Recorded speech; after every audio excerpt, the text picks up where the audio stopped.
Silakan duduk kembali. Kita akan baca firman Tuhan dari Injil Yohanes pasal 8 ayat 56, 57, 58. Demikian firman Tuhan. Abraham bapamu bersukacita bahwa ia akan melihat hariku, dan dia telah melihatnya dan dia bersukacita. Maka kata orang-orang Yahudi itu kepadanya, umurmu belum sampai 50 tahun dan kau telah melihat Abraham? Kata Yesus kepada mereka, aku berkata kepadamu, sesungguhnya sebelum Abraham jadi, aku telah ada. Saudara-saudara yang terkasih dalam Tuhan, pagi hari ini kita akan membahas satu tema yang sebetulnya sudah lama itu muncul tetapi sering diulang-ulang untuk melemahkan iman Kristen. Bahwa Yesus baru diangkat menjadi Tuhan pada sebuah konsili di kota Nisea atau Nikea. Sekarang ini namanya Iznik di wilayah Turki pada tahun 325 Masehi. Nah, tuduhan itu begitu masif ketika kemudian disampaikan bahkan melalui film yang pernah viral, yaitu The Da Vinci Code beberapa tahun yang lalu. Lalu sejauh menguntungkan narasi bahwa Yesus baru di pertuhan abad keempat itu terus menerus diulang-ulang sampai hari ini.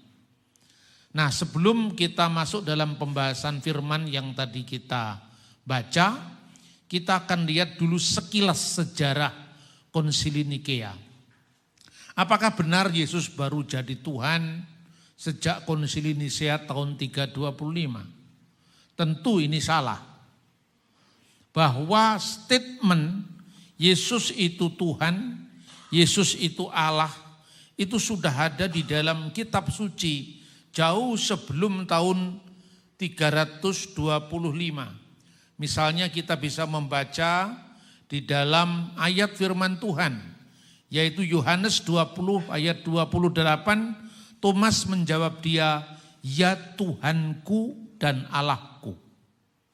Dan Yesus membenarkan ucapan Thomas itu, keridu Thomas itu, bahwa berbahagialah orang yang percaya namun tidak melihat. Saudara-saudara terkasih dalam Tuhan, Yesus itu my Lord and my God. Yesus itu adalah kurios mau ke oteos mau. Jadi Yesus pertama kurios. Sang Mesias itu turun ke dunia, diutus oleh Bapanya sendiri. Maka gelarnya adalah Tuhan atau kurios atau my Lord, Adonai. Tetapi dalam keadaannya sebelum firman itu menjadi manusia, firman itu bersama-sama dengan Allah dari kekal sampai kekal. Dalam praeksistensinya sebagai firman, maka Yesus itu kita sebut my God. Sebagaimana pengakuan Thomas. Jadi narasi yang dibangun diulang-ulang secara masif bahwa Yesus baru diangkat jadi Tuhan tahun 325 itu keliru. Namun saudara-saudara, apa yang sebenarnya terjadi dengan Konsili Nikea itu? Sebetulnya itu awalnya dari seorang pendeta, seorang imam yang bernama Arius. Arius itu kira-kira tahun 318, dia berdebat dengan pemimpinnya, namanya Patriark, itu pemimpin gereja timur di Alexandria. Dia mengatakan ada waktu di mana anak Allah pernah tidak ada. Ada waktu di mana anak Allah pernah tidak ada. Ini bermasalah. Kenapa bermasalah? Karena kalau anak Allah itu artinya firman Allah, dan Alkitab katakan pada mulanya adalah firman, dan firman itu bersama-sama dengan Allah, dan firman itu adalah Allah. Yohanes 1 ayat 1. Yohanes 1 ayat 3, segala sesuatu dijadikan oleh Dia. Jadi firman Allah itu menjadikan segala sesuatu. Dan tanpa Dia, tanpa firman itu, tidak ada sesuatu pun yang jadi dari segala yang telah dijadikan. Jadi tidak mungkin kalau firman itu pernah tidak ada. Jadi kalau bahasa mudahnya, tidak mungkin Allah pernah ada tanpa firman-Nya. Allah selalu ada bersama firman-Nya dan Roh Kudus-Nya. Roh Kudus itu sumber hidup dalam diri Allah. Sementara firman Allah itu adalah pikiran Allah, wisdom Allah, hikmat Allah, sabda Allah, yang oleh sabdanya itu segala sesuatu dijadikan. Misalnya, jadilah terang maka terang itu jadi. Berfirmanlah Allah, jadilah terang maka terang itu jadi. Bagaimana mungkin firman pernah tidak ada? Rupanya Arius konslet cara berpikirnya. Dia berpikir bahwa firman itu ciptaan. Bagaimana firman itu diciptaan? Allah menciptakan dengan firman-Nya. Masa firman diciptakan? Kalau firman diciptakan, siapa yang menciptakan firman? Ya Allah. Bagaimana cara Allah menciptakan? Berfirman loh, katanya firman diciptakan. Maka tidak mungkin. Lalu dia mendebat pemimpinnya itu, lalu diadakan sebuah sinode lokal di kota Alexandria di Mesir saat itu. Dia ditegur, disuruh memperbarui atau mengubah pendapatnya, namun Arius tidak mau. Justru Arius menyebarkan pandangannya itu dalam perdebatan-perdebatan di jalan-jalan, sehingga membuat kegaduhan gereja pada saat itu, sampai kemudian terdengarlah oleh Kaisar Konstantin. Ini sejarahnya. Kaisar Konstantin adalah kaisar pertama yang menerima Kristus. Maka dia menjadi Kristen tahun 313 Masehi. Usia masih sangat muda menjadi Kristen. Tahun 318 menjadi kontroversi itu. Jadi baru menjadi Kristen 13, 14, 15, 16, 17, 5 tahun saja menghadapi kontroversi seperti itu. Ketika dia dari perjalanan dari Makedonia menuju ke Alexandria, mendengar kontroversi Arius dengan patriarknya, namanya Patriark Alexander, dia marah Konstantin. Lalu mengatakan, dia menulis surat, sedianya aku akan mengunjungi kotamu. Namun setengah perjalanan yang telah kutempuh, aku ingin kembali tidak meneruskan perjalanan ini karena mendengar berita yang tidak penting ini, katanya Konstantin. Bagaimana mungkin suatu yang dijunjung tinggi oleh gereja tentang iman dianggap tidak penting oleh Konstantin. Konstantin pun akhirnya membatalkan perjalanannya ke Alexandria. Namun dia untung masih ada orang yang disegani. Namanya seorang episkop, seorang pemimpin jemaat, seorang penilik jemaat dari Spanyol sekarang ini. Namanya Hosius. Lalu diutuslah Hosius untuk menyelidiki segala peristiwa tentang perdebatan di kota Alexandria. Sampai di sana Hosius lapor, tidak ada yang bisa dikompromikan dengan ajaran Arius. Menerima Arius yang mengatakan bahwa Yesus hanya sekedar ciptaan, itu sama dengan mengoyak jubah Kristus. Lalu dia kembali, namun Arius tetap pada pandangannya, dia tidak bisa ditegur lagi. Akhirnya apa, saudara-saudara? Konstantin sebagai seorang politisi, itu masih ingin mengkompromikan gereja dengan Arius. Alasannya, stabilitas politik dan keamanan lebih penting ketimbang teologi. Dan ini berbeda dengan pandangan gereja. Kebenaran Alkitab tidak boleh disepelekan karena pertimbangan sekuritas atau alasan security, keamanan negara. Lalu diadakanlah sebuah pendekatan agar Arius mau dibujuk. Tapi Arius terlanjur mengabaikan peringatan itu. Dia justru mencari dukungan demi dukungan ke wilayah barat sampai dia mengunjungi Tirus yang sekarang ini Lebanon, mengunjungi Kaisarea yang ada di Israel. Dia mempengaruhi pemimpin-pemimpin gereja untuk menerima pandangannya. Dan dia orang yang sangat licik karena Arius selalu kalau mendekati orang ini dikaburkan pandangannya. Jadi akhirnya apa? Akhirnya safari tebar pesona yang menunjukkan dirinya seolah-olah pihak yang teraniaya.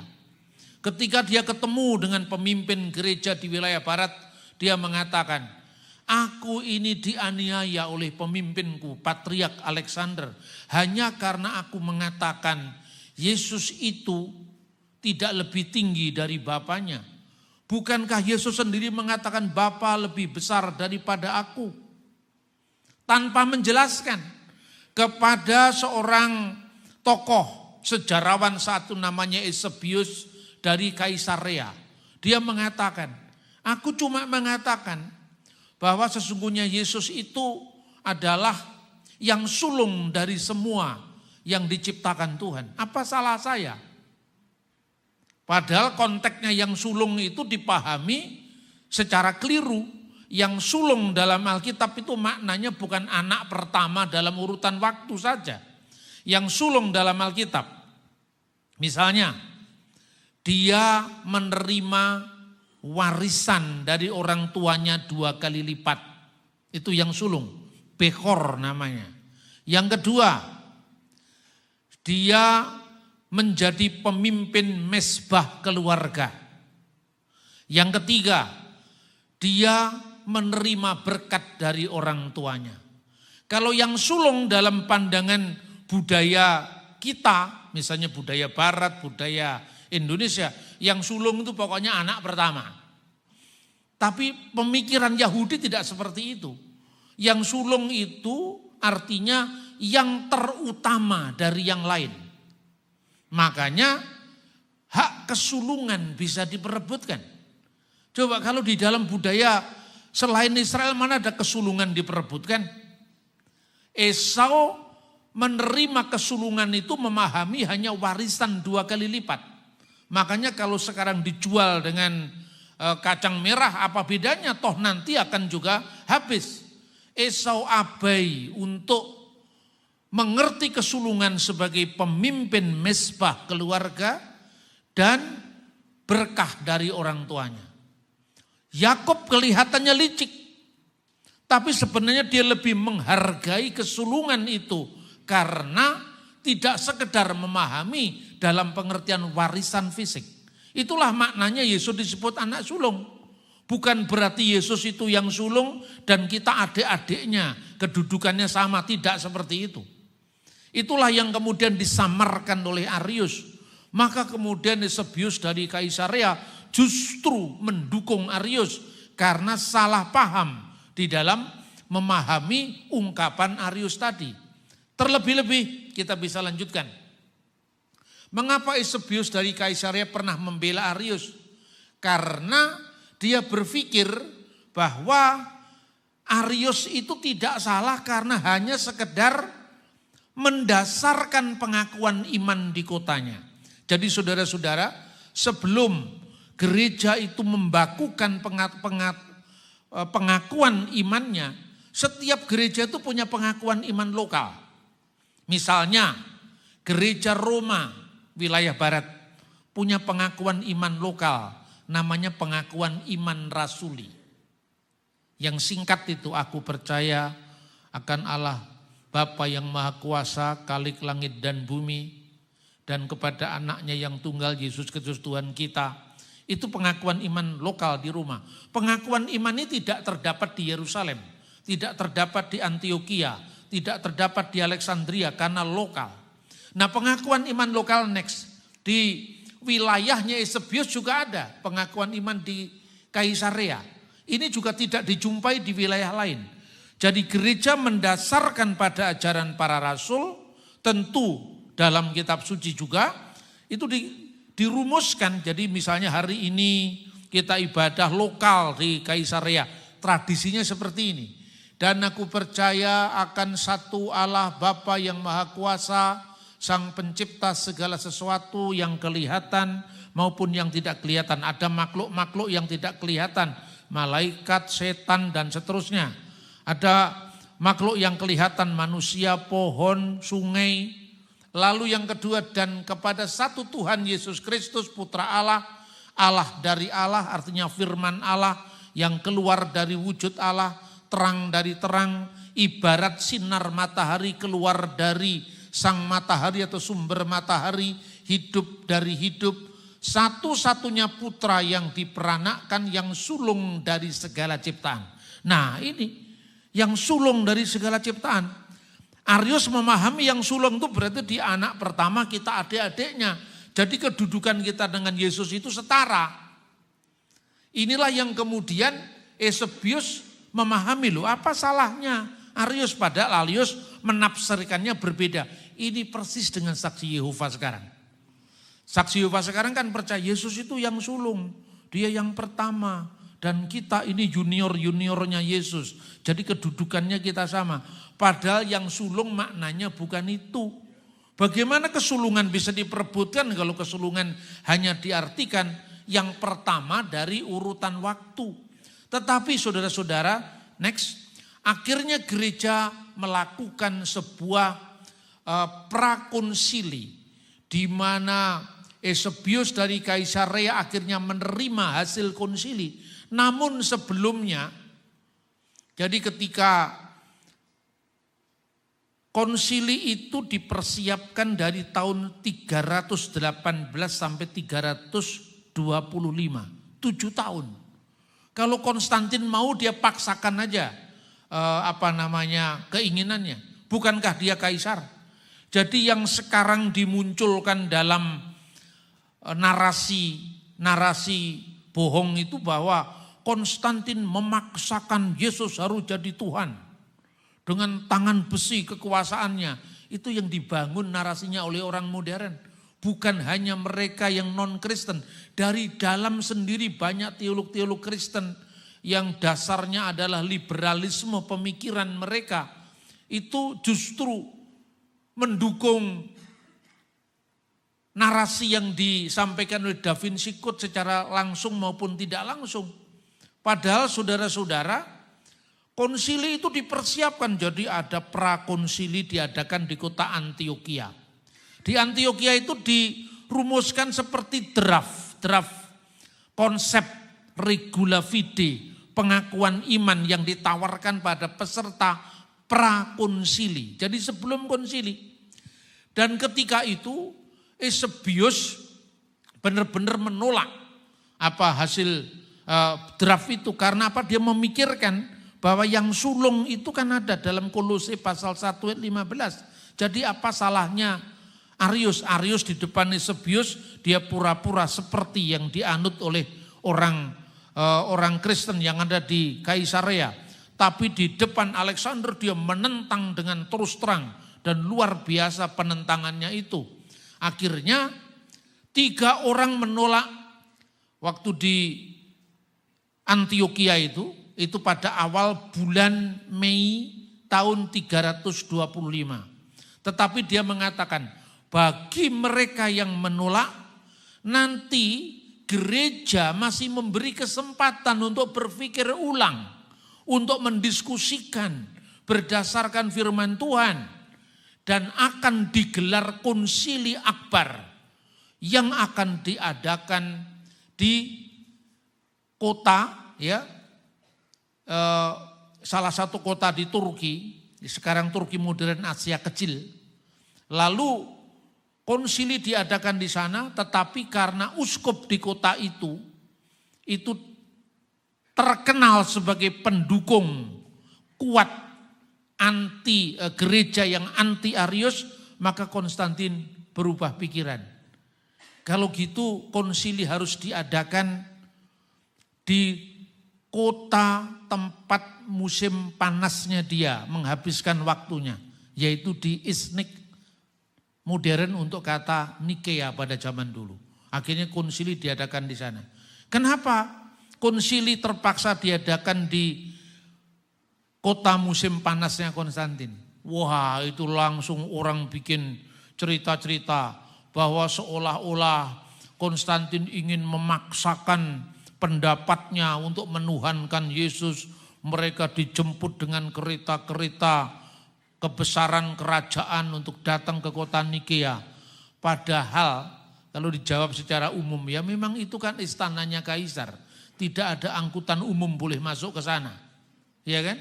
Maka delegasi dijemput itu bukan berarti Konstantin mau memaksakan pendapatnya. Ini dibolak-balik. Justru Konstantin ingin supaya konsili itu bisa dikontrol. Jangan ada yang terlalu kuat membela gereja dan jangan yang terlalu kuat membela Arius. Dia mau ada win-win solution secara politik. Akhirnya diadakan di kota Nisea.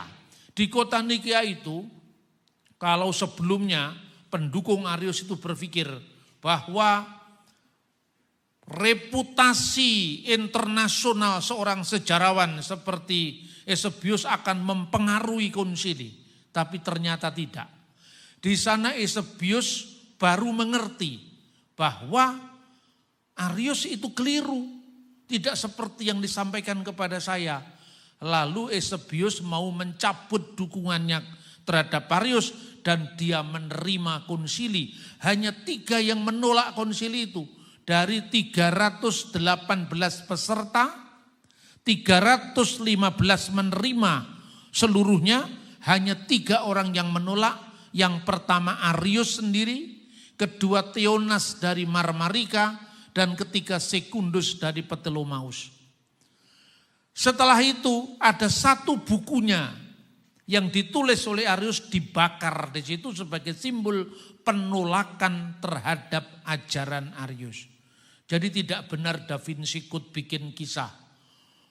Seluruh kitab-kitab yang lain dibakar yang tidak sesuai dengan apa yang dikehendaki oleh Kaisar.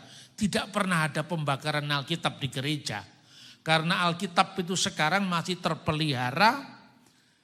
Naskah-naskah aslinya juga masih terpelihara sampai sekarang. Dari jarak waktu yang hanya belasan tahun dari penulisnya. Misalnya kalau saudara bisa mengunjungi salah satu perpustakaan di Switzerland, Bibliotheca Bodmeriana. Di situ disimpan papirus dari Injil Yohanes yang berasal dari tahun 120 Masehi. Sementara Yohanes, Rasul penulis Injil keempat, wafat tahun 96 Masehi. Hanya berjarak 24 tahun. Kita juga di tempat yang sama. Di Bibliotheca Bodmeriana bisa menemukan apa yang disebut papirus 46. Isinya 10 surat-surat Rasul Paulus. Rasul Paulus wafat di Roma tahun 67. Naskah-naskahnya ditemukan tahun 85 Masehi. Hanya belasan tahun dari penulis aslinya. Bagaimana Injil mau dipalsukan? Bahkan Injil-Injil palsu, apokrifa, itu sampai hari ini bisa diakses di internet. Sekarang sudah di online kan. Yang palsu juga enggak dibuang. Supaya kita tahu bedanya yang asli dan yang palsu mana. Misalnya penemuan yang namanya Injil Thomas. Di Eropa heboh Injil Thomas. Injil Judas itu Injil palsu dari abad ketiga. Itu National Geographic heboh. Yang punya naskah aja enggak pernah heboh. Yang punya naskah itu adalah gereja ortodok Koptik di Alexandria. Dan sekarang naskahnya disimpan di Koptik Museum di Kairo yang bisa dilihat semua orang. Supaya orang bisa membedakan ini yang palsu, ini yang asli. Misalnya yang palsu, yang mengatakan Yesus membuat tanah ditiup jadi burung. Itu ada di dalam buku yang namanya Injil Thomas. Sampai hari ini masih bisa diakses. Jadi tidak mungkin kalau Injil dipalsukan, bahkan bikin cerita bahwa Konstantin membakar seluruh Injil-Injil yang tidak cocok dengan 4 Injil. Ini liar sekali narasi seperti ini. Padahal aslinya yang dibakar hanya 1 buku, yaitu bukunya Arius sebagai simbol penolakan terhadap ajaran Arius. Kemudian Arius dibuang, ya. Dibuang artinya dia mendapatkan hukuman dari gereja. Tapi saudara-saudara, 10 tahun setelah konsili. Next kita akan lihat hasilnya dulu. Ini kira-kira yang Anda bisa baca apa yang diputuskan oleh konsili Nikea.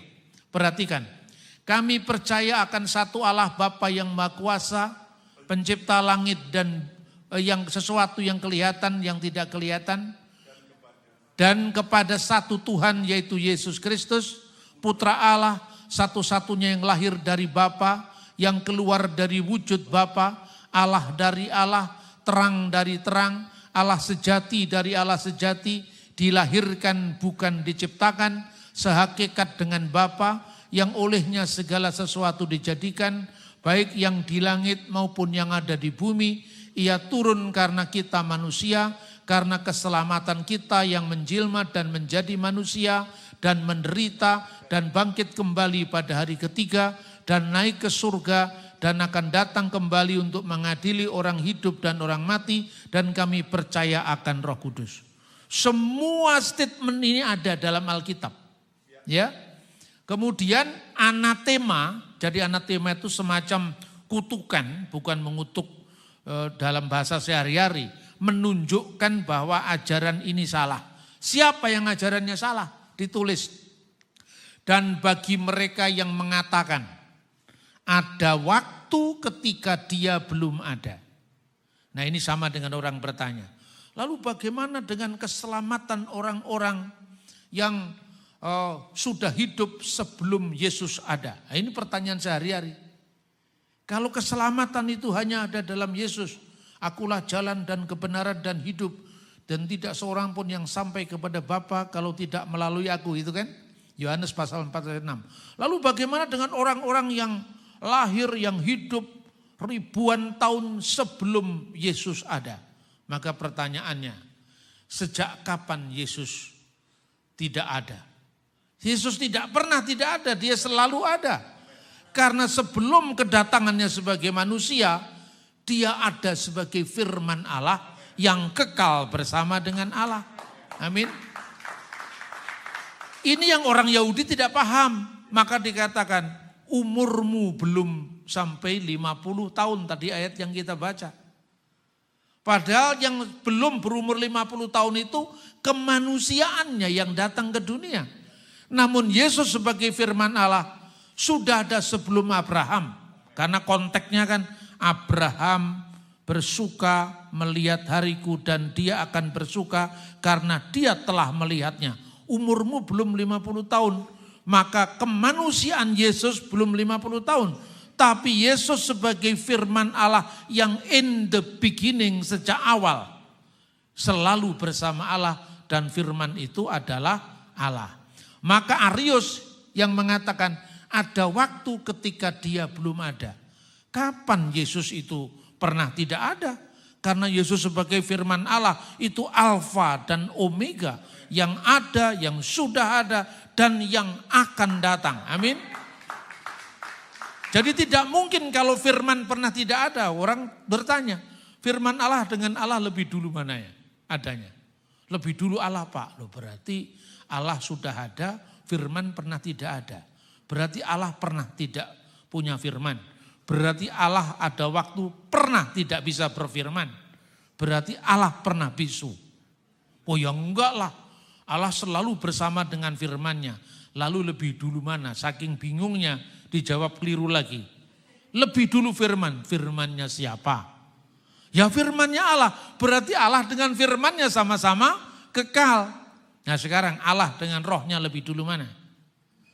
Lebih dulu Allah, berarti Allah sudah ada, eksistensinya, rohnya pernah tidak ada. Berarti Allah pernah almarhum? Ya enggak. Lalu lebih dulu mana? Lebih dulu rohnya siapa? Rohnya Allah. Berarti Allah firman-Nya dan rohnya adalah kekal. Itulah Tritunggal, saudara-saudara. Makanya Bapa, Firman, dan Roh Kudus, dan ketiganya adalah satu. Ketiganya adalah esa. 1 Yohanes pasal 5 ayat 7. Itu yang pertama. Yang kedua, dan sebelum dia dilahirkan dia tidak ada. Jadi manusia itu eksistensinya kan diawali dari kelahirannya. Saya dilahirkan pada tanggal 27 bulan Julkaizah tahun 1383 Hijriah. Ini tahun hijrah kalau saya tahunnya seperti itu. Sebelum tanggal 27 bulan Julkaizah saya belum ada. Nah orang salah lagi. Wow, ternyata Tritunggal Kristen itu ciplaan dari paganisme. Di Mesir ada 3 serangkai. Yang namanya Isis, Osiris punya anak namanya Horus. Dijawab sekarang. Itu 3 serangkai bukan Tritunggal. Tidak ada tunggalnya karena 3 orang yang memang terpisah. Sebelum Horus lahir, Horus tidak ada. Seperti orang mengatakan, sebelum saya lahir saya tidak ada. Tetapi sebelum Yesus dilahirkan di dunia, dia sudah ada. Sudah ada sebagai apa? Sebagai firman Allah. Maka dikatakan dilahirkan bukan diciptakan. Jadi Yesus tidak diciptakan karena Sang Pencipta bagaimana diciptakan? Karena Allah menciptakan dari firman-Nya. Bagaimana mungkin firman bisa diciptakan? Maka dan sebelum dilahirkan dia tidak ada, itu pendapat yang salah. Dan bahwa ia diciptakan dari tidak ada, creatio ex nihilo. Dunia dan segala isinya ini diciptakan dari tidak ada menjadi ada. Kalau Anda ditanya kepada orang Arius baru, Neo Arius itu modelnya Saksi Yehova. Dia bertanya begini, orang Saksi Yehova, Yesus itu diciptakan apa tidak? Kata Saksi, oh dia diciptakan. Siapa yang menciptakan Yesus? Ya Bapaknya, Allah Bapa. Sebelum diciptakan dia tidak ada, persis dengan Saksi Yehova. Lalu Yesus itu siapa? Yesus itu malaikat Mikael yang jadi manusia. Ngawur. Karena apa? Karena dia berpikir bahwa siapa yang seperti Allah? Mikael, bahasa Ibraninya siapa? K seperti Allah. L Allah. Jadi siapa yang seperti Allah? Yesus mirip Allah. Makanya di dalam Yohanes pasal 1 ayat 1 terjemahan Saksi Yehova dipelintir di situ. In the beginning was the word and the word was with God and the word was God. Mestinya kan begitu. Huruf besar. God-nya. Tapi di situ in the word was with God and the word was a God. Huruf kecil. Yesus itu mirip Allah. Karena Yesus itu disebut firman. Kenapa disebut firman? Karena kemana-mana dia membawa firman. Seperti tukang bakso. Karena kemana-mana dia membawa bakso. Disebut si tukang bakso. Itu katanya Saksi Yehova. Jadi kurang ajar sekali itu. Karena memang kurang diajar. Makanya kurang pengajaran, maka jadi kurang ajar. Nah saudara-saudara, itu logika mereka, logika yang invalid sebetulnya. Jadi tidak mungkin Yesus diciptakan karena Yesus itu firman, oleh firman Allah menciptakan. Amin. Kalau Saksi Yehova pikirannya lain lagi. Lalu di situ dalam ayat dikatakan segala sesuatu dijadikan oleh Dia, itu terjemahan yang keliru. Bukan by Him tapi through Him. Segala sesuatu dijadikan melalui Dia. Jadi Yesus itu hanya pengantara. Gini loh Pak, Yesus itu ciptaan perdana, ciptaan mula-mula, lalu oleh Allah Bapa diajak mencipta, membantu Tuhan mencipta. Terus saya tanya, gimana cara membantunya? Contohnya ini rumahnya Bapak. Yang bikin Bapak apa bukan? Ya bukan tukang yang bikin. Lah tapi kan rumahnya Bapak betul. Jadi ini rumah Bapak atau rumahnya tukang? Rumah saya. Yang bikin kan bukan Bapak langsung. Bukan, tukang. Nah sama dengan itu Pak. Yesus itu hanya tukangnya Allah untuk merealisasikan ciptaan. Yesus itu arsitek. Arsiteknya Allah untuk membantu Allah menciptakan. Itu benar Mas, tapi keliru. Benar bahwa rumah itu diciptakan tukang, dibuat oleh tukang. Inilah bedanya membuat dan menciptakan. Loh kok bisa Pak? Iya, membuat itu dari bahan yang sudah ada. Jadi tukang itu membuat pasir, dicampur dengan semen, dicampur dengan batu, kemudian ditumpuk, diukur, jadilah rumah. Tapi tidak seorang pun di dunia ini yang bisa menciptakan dari tidak ada menjadi ada. Jadi itu bedanya. Allah itu menciptakan dari tidak ada menjadi ada. Itu bahasa aslinya bara. Bereshit bara Elohim et hasamayim be et saaret. Pada mulanya Allah bara menciptakan langit dan bumi dari tidak ada menjadi ada. Jadi Yesus kan hanya membantu. Cara membantunya bagaimana Mas? Bagaimana Mbak cara membantunya? Bagaimana Pak? Yesus kalau kamu pikir Yesus pernah tidak ada, berarti dia diawali waktu. Lah Allah menciptakan dari tidak ada menjadi ada, dibantu oleh ciptaannya yang pernah tidak ada. Gimana cara membantunya? Itu yang namanya jeruk makan jeruk. Tidak cocok, ya kan? Makanya di Alkitab sangat tegas bahwa sebelum Abraham jadi, aku sudah ada. Bahkan Yesus mengatakan, aku sudah ada, itu aku yang ada. Itu adalah Keluaran pasal 3 ayat 14. Anihu dalam kitab Nabi Yesaya. Akulah sang maha ada. Oh ayat itu artinya pokoknya Yesus itu ada saja sebelum Abraham, tapi ada sebagai ciptaan. Kalau Yesus hanya mengatakan ada sebelum Abraham, dalam pengertian ciptaan mula-mula sebelum Abraham, kenapa orang Yahudi mau melempari batu Yesus? Yang dilempari batu itu yang menghujat Allah, yang menyamakan dirinya dengan Allah. Maka di dalam konsili ini ditegaskan bahwa atau mereka yang mengatakan anak Allah memiliki hipostasis, itu artinya pribadi yang terpisah dari Bapaknya, dia diciptakan dari tidak ada, tunduk kepada kerusakan dan perubahan, maka he agia katoliki ke apostoliki eklesia, gereja yang katolik, maksudnya yang universal, yang kudus dan yang apostolik, menjatuhkan anatema atas mereka. Inilah konsili Nikea terakhir. Bagaimana sekarang akhirnya Arius dibuang.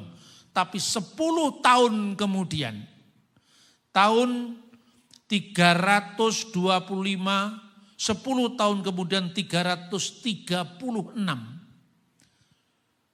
Arius keluar dari penjara. Setelah apa? Keluar dari pembuangan. Setelah apa? Hosius tadi dianggap tugasnya selesai. Ini orang yang bisa membujuk atau berdiskusi sama kaisar. Dia kembali lagi ke gerejanya di wilayah Spanyol sekarang ini. Tapi pendukung-pendukungnya Arius selalu merapat ke kaisar dan mengatakan kepada kaisar bahwa sesungguhnya kompromi lagi. Lalu mereka merasa aman dengan kedudukan yang dekat dengan kaisar. Athanasius, seorang pemimpin gereja Alexandria, difitnah karena mencegah pasokan gandum kepada ibu kota kerajaan. Akhirnya justru bapak gereja yang bernama Athanasius dari Alexandria ganti dibuang, diasingkan. Jadi bukan sekedar seperti yang digambarkan dalam sejarah orang modern. Setelah Athanasius tidak ada, Athanasius mengatakan, siapakah aku ini wahai kaisar? Aku hanya para pemimpin, aku hanya satu di antara para pemimpin, gembala dari domba-domba. Tidak mungkin aku punya kuasa untuk mencegah pasokan gandum ke kekaisaran. Jadi kalau tidak mempan lewat argumentasi teologis, ya alasan politik. Itu dari dulu sampai sekarang sama, ya kan?